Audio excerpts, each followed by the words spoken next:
Shalom Bapak Ibu Saudara yang terkasih dalam Tuhan Yesus Kristus. Salam sehati. Saya berdoa Bapak Ibu Saudara semuanya ada dalam anugerah, berkat, perlindungan, pemeliharaan yang daripada Tuhan. Malam hari ini kita akan membaca renungan kita. Judul dari renungan kita adalah Bijaksana Menghadapi Naturalisasi. Ayat nats kita terambil dari Daniel pasal 1 ayat 5 dan 7. Demikian bunyi firman Tuhan. Dan raja menetapkan bagi mereka pelabur setiap hari dari santapan raja dan dari anggur yang biasa diminumnya. Mereka harus dididik selama 3 tahun dan sesudah itu mereka harus bekerja pada raja. Pemimpin pegawai istana itu memberi nama lain kepada mereka. Daniel dinamainya Beltsasar, Hananya dinamainya Sadra, Misael dinamainya Mesak, dan Asaria dinamainya Abednego. Amin. Di sekitar tahun 2011, istilah naturalisasi menjadi sangat populer di Indonesia. Pasalnya, banyak orang luar negeri yang ingin menjadi warga negara Indonesia. Yang paling banyak adalah yang berkaitan dengan sepak bola.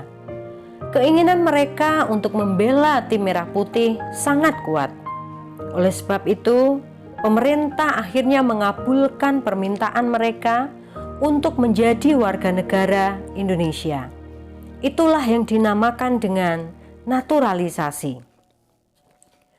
Jika naturalisasi di Indonesia berdasarkan keinginan yang bersangkutan, di Babel ada sedikit paksaan.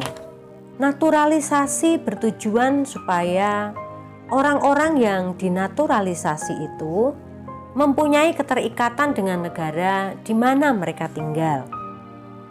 Di Babel menggunakan cara yang berkaitan dengan nama. Nama mereka diganti dengan nama-nama Babel. Hananya yang artinya Yahweh telah bermurah hati diganti menjadi Sadra yang artinya sangat bervariasi. Ada yang mengartikan kerajaan, raja, atau penulis besar. Ada juga yang mengartikan perintah dari Dewa Bulan. Misael yang artinya siapa yang setara dengan Allah diganti menjadi Mesak yang artinya juga bervariasi. Ada yang mengartikan tamu raja, ada juga yang mengartikan yang menarik dengan kekuatan. Bahkan ada yang mengartikan dia adalah milik Dewi Sesak. Asaria yang artinya Yahweh telah menolong diganti menjadi Abednego yang artinya hamba Dewa Nego. Ini bukan sekedar penggantian nama, tetapi supaya mereka menyatu dengan Babel, termasuk dengan penyembahan di Babel. Menariknya, sampai di titik ini teman-teman Daniel tidak memberikan reaksi apa-apa.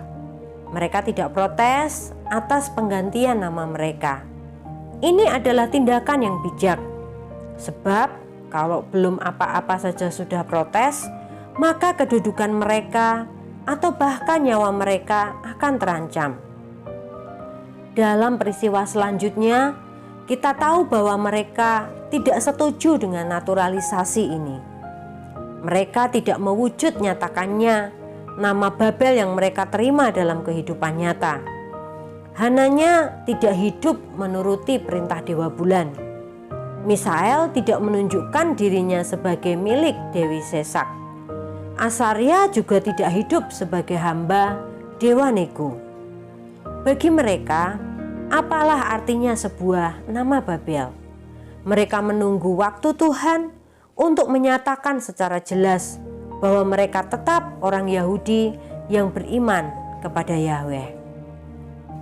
Terkadang kita juga diperhadapkan pada ketetapan yang membatasi ruang gerak kita dalam mengekspresikan iman kita, baik di masyarakat maupun di tempat kerja. Jika hal itu terjadi, jangan emosi. Reaksi kita yang terburu-buru dan tidak terkontrol justru akan merugikan diri kita sendiri. Sebaiknya kita diam sejenak dan meminta hikmat yang dari Tuhan, kapan dan bagaimana kita harus bertindak. Ingat, ada saatnya Tuhan memberi kesempatan kepada kita untuk bereaksi, dan jika Tuhan ada di sana, kita pasti akan berhasil. Yang penting di sini adalah kita tetap menjaga kemurnian iman kita kepada Tuhan. Hanya hikmat Tuhan yang bisa membuat kita bertindak tepat waktu, sehingga tidak merugikan diri kita sendiri.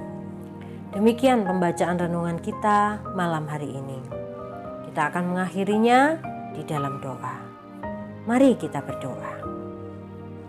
Bapa, berikanlah kepada kami kemampuan untuk menahan emosi dan hikmat juga untuk bertindak tepat waktu dalam menghadapi tekanan dalam hidup kerohanian kami. Tekanan-tekanan yang mungkin saja kami alami di sekeliling kami, di sekitar kami, di kehidupan kami sehari-hari, di tempat kerja ataupun di masyarakat. Kiranya Tuhan memberikan kepada kami kekuatan untuk menghadapinya. Tuhan, berikan juga kekuatan, kemampuan, kesanggupan kepada seluruh umat-umat-Mu dimanapun mereka berada. Terima kasih ya Bapa, terima kasih.